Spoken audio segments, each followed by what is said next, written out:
Welcome to my channel explore math with Bhavna. आज मैं आपको सम ऑफ एन टर्म्स के बारे में बताऊंगी। Sum of n terms of an AP कैसे निकालते हैं, उस रिलेटेड कुछ एग्जांपल्स देखेंगे और 3 और मोर टर्म्स इन एपी को कैसे लेट करते हैं, उस रिलेटेड भी कुछ एग्जांपल्स देखेंगे और प्रॉपर्टीज़ ऑफ एन एपी भी मैं आपको बताऊंगी।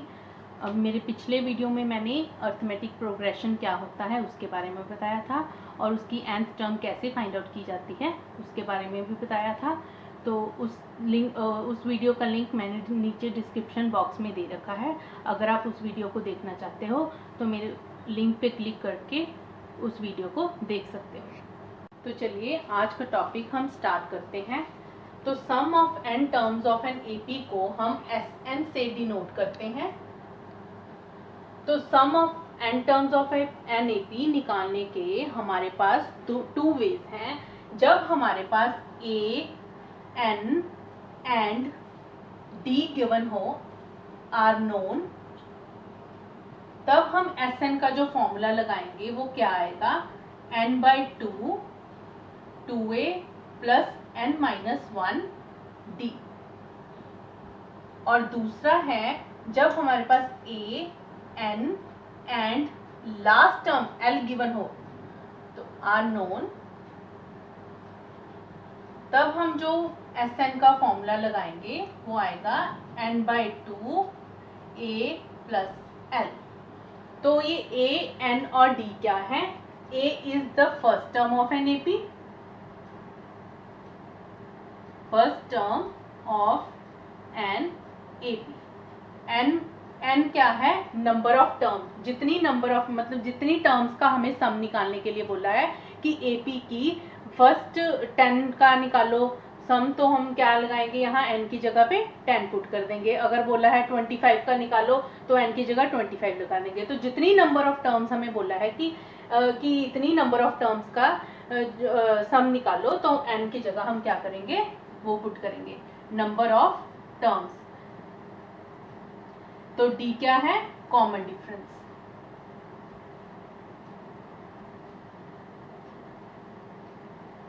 तो इस केस में जब हमें फर्स्ट टर्म भी पता हो, एन टर्म्स भी पता हो कि नंबर ऑफ टर्म्स भी पता हो कितनी है और कॉमन डिफरेंस पता हो, तब हम ये फॉर्मूला लगाएंगे N by two A plus N minus one D.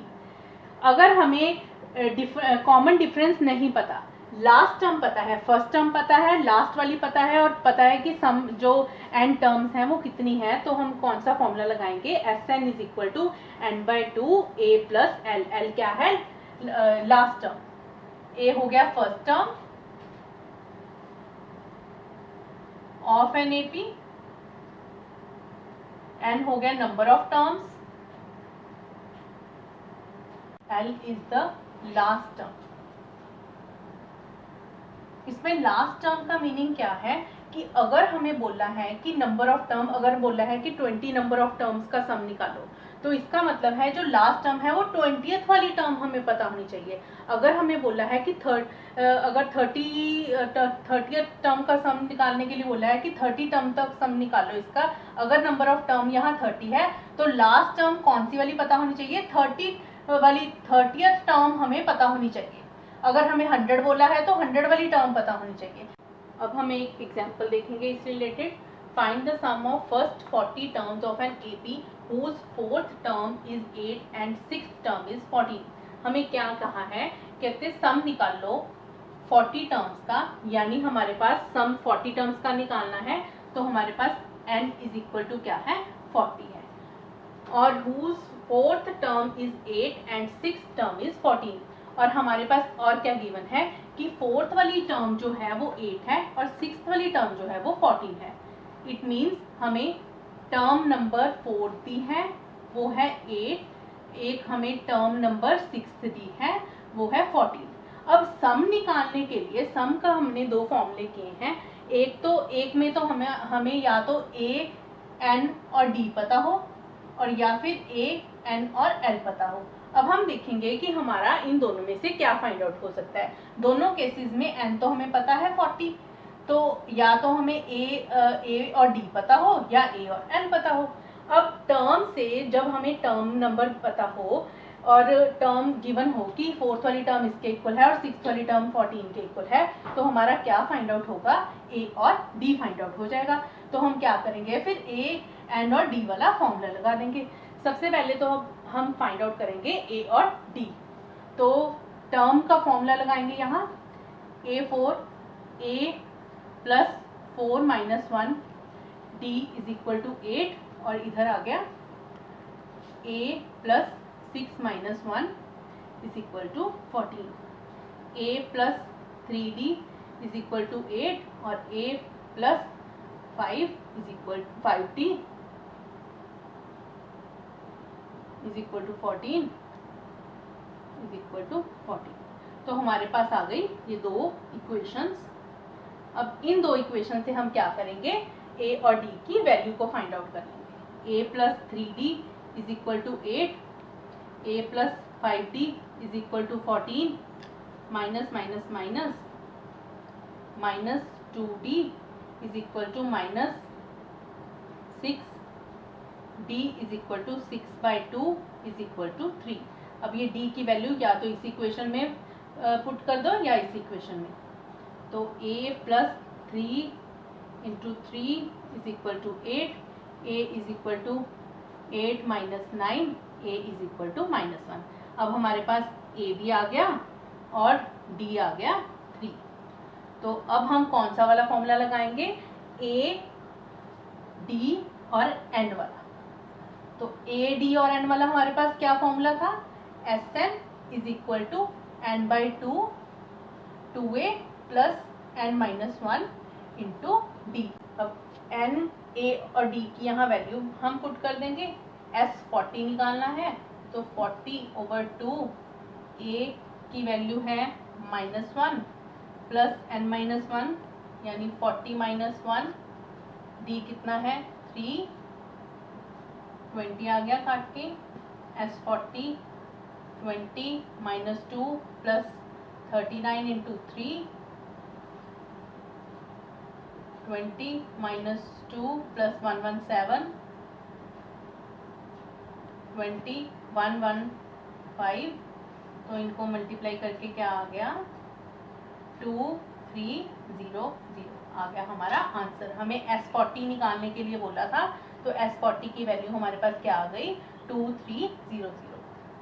अब हम एक और टाइप का सम देखेंगे। For an AP 10 15 20 195 find the sum of all its terms. तो इसमें हमें अब क्या निकालना है, फाइंड द सम। फिर से इसमें हमें सम फाइंड आउट करना है। ये हमें AP गिवन है। अब सम निकालने के मैंने बताया आपको दो फॉर्मूले।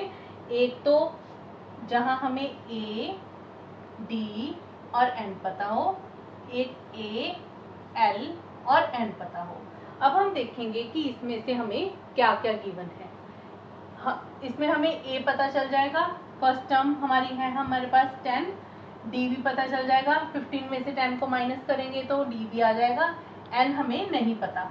ऑल इट्स टर्म बोला है, तो हमें ये नहीं पता कि इसकी टर्म्स जो है 195 जो है वो कौन सी वाली टर्म है। तो N हमें नहीं गिवन, फिर A पता है, लास्ट टर्म भी गिवन है क्योंकि ये वाली टर्म जो है बीच में इंक्लूड करनी है, तो ये वाली क्या टर्म है, लास्ट टर्म हो गई। N नहीं गिवन। अगर हमारे पास N हम फाइंड आउट कर लें तो हम फिर दोनों फॉर्मूलों को अप्लाई कर सकते हैं। चाहे हमारी मर्जी है कि हम कौन से वाले फॉर्मूले से करेंगे, ADN वाले से करना है या ALN वाले से करना है। तो सबसे पहला काम ये होगा कि हमें N फाइंड आउट करना है। अब N फाइंड आउट कैसे करेंगे, अब हम क्या करेंगे, जो लास्ट टर्म है हमारी उसका हम नंबर, हमें क्या फाइंड आउट करना है कि ये कौन से वाली नंबर की टर्म है। तो कौन से वाली नंबर की टर्म है, तो हम क्या करेंगे, ये टर्म गिवन है तो टर्म वाला फॉर्मूला लगा देंगे। तो टर्म का हमारे पास फॉर्मूला क्या है, an is equal to a plus n minus 1 d। तो इसको लास्ट टर्म भी बोलते हैं कि लास्ट टर्म का भी फॉर्मूला है। तो अब क्या करेंगे, हम इसमें a की और d की वैल्यू को पुट कर देंगे। पहले a की वैल्यू क्या है हमारे पास, a की है 10 और d की 15 माइनस 10 इज इक्वल टू 5। तो आ गया हमारे पास। और an क्या है, लास्ट टर्म है 195, लास्ट टर्म कितनी है 195। an बोलो या लास्ट टर्म बोलो, एक ही बात है। तो इसने ए एन की वैल्यू फिल की 195, ए की वैल्यू है 10 प्लस n माइनस 1, डी की है 5। अब क्या करेंगे, 195 minus 10 is equal to n minus 1 into 5, 185 by 5 is equal to n minus 1। तो इसकी कटिंग कर देंगे 3 और ये आ गया 37 is equal to n is equal to 37 plus 1, n is equal to 38। अब हमारे पास n भी फाइंड आउट हो गया, तो n भी दोनों केसेस में पता चल गया। अब हमें Sn फाइंड आउट करना है, तो जो फॉर्मूला इजी लगे, जिसमें पुट करना आपको इजी लगे, चाहे तो ADN वाला फॉर्मूला लगा दो, चाहे ALN वाला लगा दो। तो अब मैं फॉर्मूला कौन सा यूज करूंगी, ALD वाला। तो Sn का फॉर्मूला हम यूज करेंगे n/2 first term plus last term. तो हमें फाइंड आउट करनी है 38 वाली टर्म का, 38 वाली टर्म तक sum 38 is equal to 38/2, first term है 10 और लास्ट टर्म कितनी है 195। तो हमारे पास कटिंग करके आ गया 19 और 19 इंटू 195 प्लस हो गया 205, इनको मल्टीप्लाई करके आ गया हमारे पास 3895। तो सम ऑफ 38 टर्म्स क्या आ गया 3895। अब हम एक और टाइप देखेंगे सम्स की, कि इस टाइप के सम्स को हमें कैसे सॉल्व करना है। ये कुछ अलग टाइप के सम्स हैं। The sum of 3 terms in AP is 33 and its product is 1155. Find the terms. तो इसमें हमें क्या गिवन है कि सम ऑफ 3 टर्म्स गिवन है, कि AP की कोई भी 3 टर्म्स ले ली, जो कॉन्जिक्यूटिव 3 टर्म्स ले ली। तो ये नहीं है कि फर्स्ट सेकंड थर्ड ही लेनी है, या सेकंड या मतलब पीछे से लेनी है, कोई बीच में से भी हो सकते हैं, 5 6 7 11 12 13, मतलब 3 कॉन्जिक्यूटिव टर्म्स का जो हमें सम गिवन है वो है 33 और प्रोडक्ट है 1155। तो हमें वो टर्म्स निकालनी है कि वो टर्म्स कौन कौन सी टर्म्स हैं। तो इस टाइप की जो सम्स हैं उसमें हम क्या करते हैं, पहले हमें वो अगर 3 टर्म्स हैं तो हमें 3 जो टर्म्स हैं वो लेट करनी पड़ेंगी, हमें सपोज करनी पड़ेंगी कि ये वाली 3 टर्म्स हैं। अगर 4 होंगी तो 4 लेट करेंगे, 5 होंगी तो 5 करेंगे, 6 होंगी तो 6 करेंगे। तो ये सम करने से पहले मैं ये बताऊंगी आपको कि अगर 3 टर्म्स हैं तो हमें 3 कौन सी टर्म लेट करनी है, 4 है तो 4 कैसे लेट करनी है, 5 है तो वो कैसे लेट करेंगे, और 6 है तो वो कैसे लेट करनी है। तो अगर हमें 3 टर्म्स को लेट करना है, व्हेन 3 कॉन्जिक्यूटिव टर्म्स को लेट करना है, तो हमें कौन कौन सी टर्म लेनी होगी। एक हमें लेनी है a माइनस टी, दूसरी a और तीसरी a प्लस डी। और अगर हमारे पास 4 टर्म्स लेट करनी है हमें, तो 4 टर्म्स को क्या लेट करेंगे, a minus 3d, a minus d, a plus d and a plus 3d। तो अगर 4 टर्म्स लेट करनी पड़ जाए तो हमें ये वाली टर्म्स लेट करनी है। और अगर हमें 5 टर्म्स को लेट करना हो तो हमें कौन सी टर्म लेट करनी होगी, a minus 2d, a minus d, a plus d and fifth one is a plus 2d। और अगर हमें 6 टर्म्स लेट करनी हो तो हमें क्या लेट करनी पड़ेगी, a minus 5d, a minus 3d, a minus d, a plus d, a plus 3d और a प्लस 5d।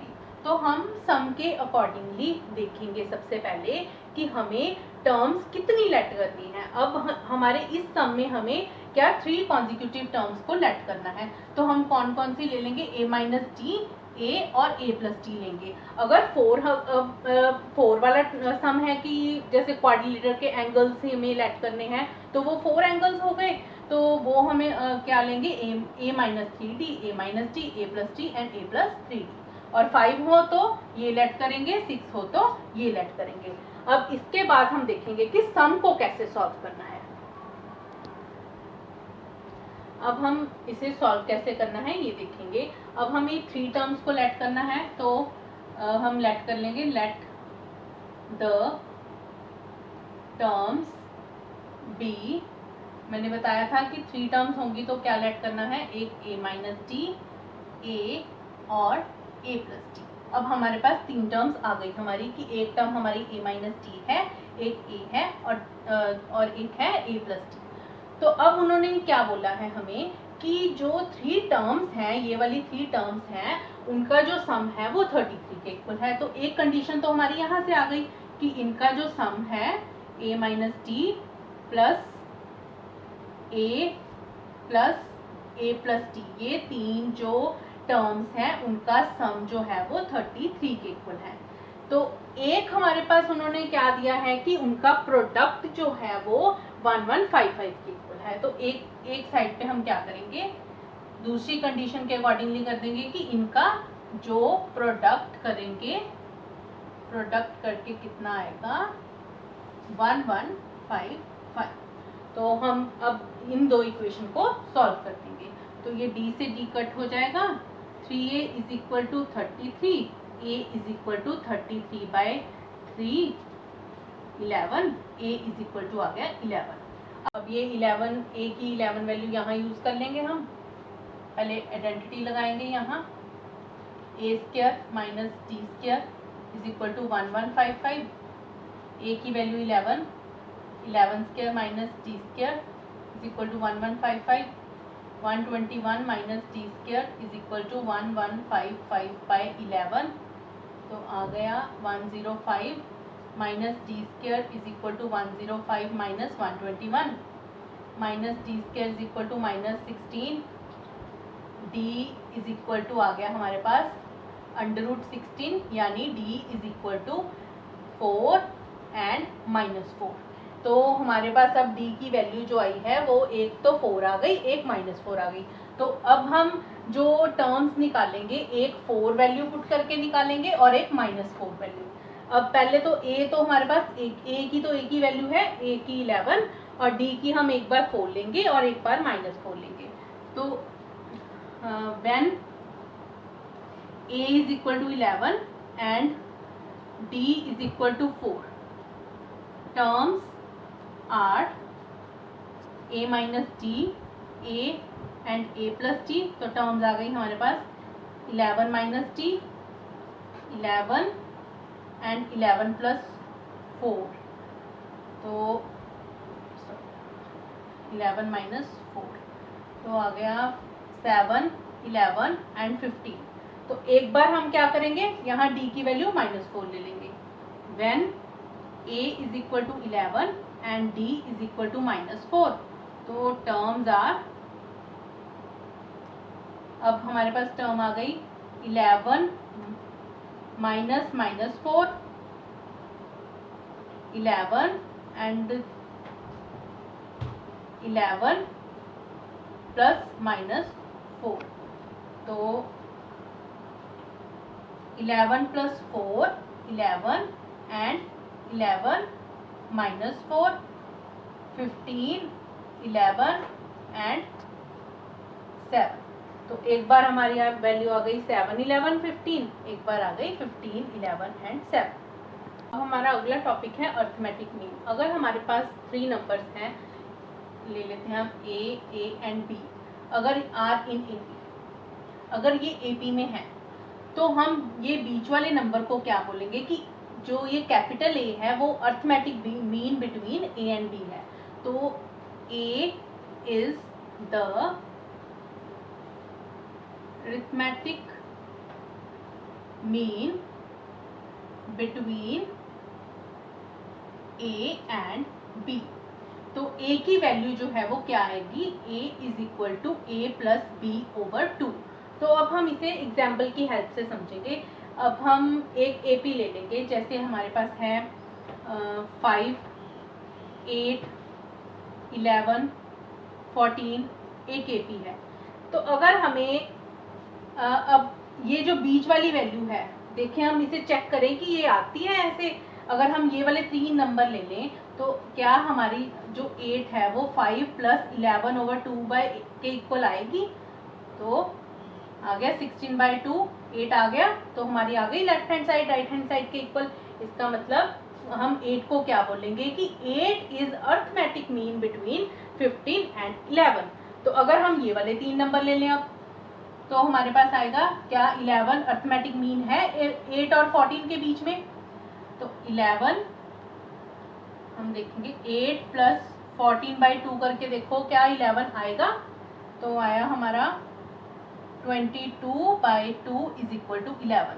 तो हम क्या बोलेंगे कि 11 is the arithmetic mean between 8 and 14। तो कोई से भी 3 कॉन्जिक्यूटिव नंबर्स ले लो तो ये जो है अप्लाई होगा ही होगा कि जो बीच वाला नंबर है वो इन दोनों के का क्या होगा, अर्थमेटिक मीन होगा। अब हम करेंगे प्रॉपर्टीज ऑफ एन एपी। अब ये 2 प्रॉपर्टीज हैं जिनकी हेल्प से हम जो प्रूफ वाले सम्स हैं वो इन प्रॉपर्टीज की हेल्प से ज़्यादातर हो जाते हैं। तो ये प्रॉपर्टीज क्या हैं? If same fixed non zero number is added और subtracted from each term of an AP the resulting sequence is also in AP. वो कहते हैं कि अगर कोई एपी है हमारे पास और उस एपी में अगर कोई फिक्स्ड नॉन जीरो नंबर हम ऐड करें या सब्ट्रैक्ट करें तो जो रिजल्टिंग सीक्वेंस हमारे पास आएगी वो भी क्या है, एपी ही होगी। तो अब हम एक एग्जांपल ले लेंगे, जैसे वो पीछे वाली एग्जांपल ले लेते हैं 5, 8, 11, 14। ये हमारे पास एक क्या है, ये हमारे पास एक एपी है। तो अब अगर हम इसमें मान लो हम इसमें 5 ऐड कर देते हैं, तो इसमें 5 ऐड किया तो आ गया 8 में भी 5 ऐड कर दिया। ईच टर्म में हमें एक ही नंबर ऐड करना है, 10, 13, 16, 19। तो हमारी रिजल्टिंग सीक्वेंस जो है वो क्या आ गई, ये वाली आ गई। तो अब हम देखेंगे क्या ये एपी में है। तो 13 - 10 करो, 13 - 10 किया तो कितना आया, 3 आया। फिर 16 - 13 किया तो 3 आया। 19 - 16 किया तो 3 आया। तो इस केस में सब में क्या है, कॉमन डिफरेंस जो है वो सेम है। अगर कॉमन डिफरेंस सेम है तो इसका मतलब क्या है, ये एपी है। तो हम कहने का मतलब ये है कि अगर हम ऐसे है अगर इसमें से सब्ट्रैक्ट भी करेंगे तब भी जो रिजल्टिंग सीक्वेंस आएगी वो भी हमारी एपी ही बनेगी। तो दूसरी वाली प्रॉपर्टी है कि अगर हम ईच टर्म को मल्टीप्लाई करें, एक नॉन जीरो फिक्स नंबर से मल्टीप्लाई करें या डिवाइड करें, तो जो रिजल्टिंग सीक्वेंस आएगी वो भी क्या होगी, एपी ही होगी। तो सेम इसी तरह से क्या करेंगे हम, अगर हम जैसे यही वाली सीक्वेंस ले लें 5, 8, 11, 14 यही सीक्वेंस है। अगर हम इसे डिवाइड करें 5/2 कर दें, 8/2, 11/2, 14/2, तो जो ये सीक्वेंस आएगी इनमें भी क्या है, डी जो है वो सेम ही आएगा। तो ये वाली सीक्वेंस भी जो है वो एपी ही बनेगी। तो अगर हम कुछ भी नॉन जीरो नंबर सब्ट्रैक्ट करें या ऐड करें या मल्टीप्लाई करें, हर एक टर्म को एपी की हर एक टर्म को उससे मल्टीप्लाई करें या डिवाइड करें, तो जो रिजल्टिंग सीक्वेंस आएगी वो एपी ही होगी। अब हम उन प्रॉपर्टीज से रिलेटेड एक सम देखेंगे कि प्रॉपर्टीज से रिलेटेड सम कैसे आते हैं। तो इसमें है if A B and C are in AP. अब हमें ए बी और सी एपी दिए हुए हैं कि एपी है, ये अर्थमेटिक प्रोग्रेशन है। शो करना है कि बी प्लस सी प्लस ए और ए प्लस बी वाली टर्म भी जो है वो क्या है, ये टर्म्स भी एपी में है। तो अब हम क्या करेंगे, अब हमें जो गिवन है वहां से शुरू करते हैं। तो A B C are in AP. तो अभी मैंने प्रॉपर्टीज में बताया कि अगर हम सेम नॉन जीरो क्वांटिटी को एपी की हर एक टर्म में से सब्ट्रैक्ट करें या फिर ऐड करें तो जो रिजल्टिंग सीक्वेंस आती है वो भी AP में आती है। तो हम क्या करेंगे, अब इसकी हर एक टर्म को A plus B plus C से क्या करेंगे, सब्ट्रैक्ट कर देंगे। तो क्या लिखेंगे हम, सब्ट्रैक्ट सेम क्वांटिटी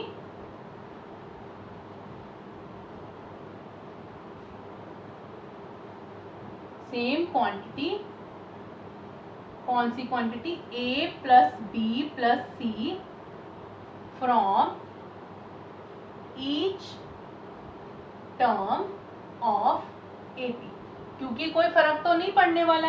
अगर हम ये वाली सेम क्वांटिटी से इसकी हर एक टर्म को माइनस करेंगे, हमने यही प्रॉपर्टी की है कि जो अगर हम AP की हर एक टर्म को सेम क्वांटिटी से माइनस करेंगे तो जो रिजल्टिंग सीक्वेंस आएगी वो भी AP में ही आएगी। तो हम करेंगे, अब A में से माइनस किया A plus B plus C, फिर B में से माइनस किया A plus B plus C, फिर C में से आगे माइनस किया हमने A plus B plus C। तो हमारे पास A से कटिंग हो जाएगी तो आएगा हमारे पास B minus B plus C, इधर आ जाएगा माइनस A प्लस C और इधर रह जाएगा माइनस A प्लस B। तो ये भी AP में ही होगी, R इन AP। लेकिन अब हमें जो टर्म्स हैं वो चाहिए तो B plus C, A plus C and A plus B की, लेकिन अब हमारे पास माइनस इसमें एक्स्ट्रा आ रहा है। तो क्या करेंगे, -1 से इसको डिवाइड कर देते हैं। तो अब दूसरी वाली हमने प्रॉपर्टी क्या की थी कि अगर हम किसी फिक्स क्वांटिटी से इसको डिवाइड करेंगे, AP की हर एक टर्म को डिवाइड करते हैं, तब भी वो AP ही रहती है। तो क्या करेंगे, अब डिवाइड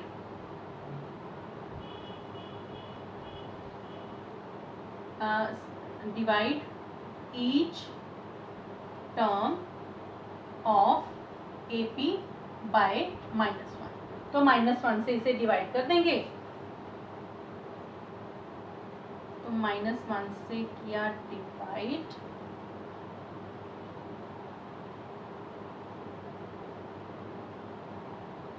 माइनस कटिंग हो गई। तो हमारे पास जो सीक्वेंस आई वो आई B plus C, A plus C and A plus B। तो ये भी क्या होगा, AP हो गई, R इन AP। तो यही हमें प्रूव करना था कि ये जो टर्म्स हैं वो AP में है। वही हमारा आ गया आंसर कि ये जो है कि B plus C, A plus C और A प्लस B टर्म्स जो हैं वो क्या है, अर्थमेटिक प्रोग्रेशन की टर्म्स हैं। अब हम एक और टाइप देखेंगे, ये बहुत ही इंपॉर्टेंट टाइप है और इस तरह के सम्स में एग्जाम्स में मिल जाते हैं देखने को। तो if k-3, 2k+1, 4k+3 are the 3 consecutive terms of an AP, find the value of k। तो इसमें अब हमें 3 टर्म्स दी हुई हैं और बोला है कि ये वाली जो 3 टर्म्स हैं वो AP में हैं। तो find the value of k की वैल्यू हमें फाइंड करनी है। तो अब हम इसमें ऐसे सम्स में हम क्या करते हैं कि पहले तो 3 टर्म्स लिख लो, k-3, 2k+1 एंड 4k+3 जो हमें गिवन है R इन AP। अगर ये AP में है तो इनका जो कॉमन डिफरेंस है वो सेम होगा। तो अगर हम इस टर्म में से ये वाली टर्म माइनस कर देंगे और इस टर्म में से ये टर्म माइनस करेंगे तो हमारे पास D आएगा। ये वाली दोनों टर्म्स को माइनस किया क्योंकि ये कॉन्जिक्यूटिव टर्म्स हैं, तो इस टर्म में से ये वाली टर्म माइनस की तो D आया और ये वाली टर्म में से ये वाली माइनस करेंगे तो D आया। तो अब हम क्या करेंगे, इस D की वैल्यू एक इधर लिखेंगे, एक राइट हैंड साइड पे, एक लेफ्ट हैंड साइड पे लिख के और इसे सॉल्व कर लेंगे। तो एक तरफ D कैसे निकालेंगे, ये वाली टर्म में से इस टर्म को माइनस कर दो, 2k+1 माइनस k-3 और यहाँ आ जाएगा 4k+3 माइनस 2k+1। अब इसे सॉल्व कर दो, -k+3, 4k+3 minus 2k minus 1, k+4 is equal to 2k+2, k-2k is equal to 2 - 4, -k is equal to -2, minus से माइनस कटा, k की वैल्यू आ गई 2। तो हमें k की वैल्यू फाइंड आउट करने के लिए बोला था और k की वैल्यू हमारी हो गई फाइंड आउट। आई होप आपको आज का टॉपिक समझ आ गया होगा। मेरे वीडियो को लाइक और मेरे चैनल को सब्सक्राइब करना ना भूलें। Thank you.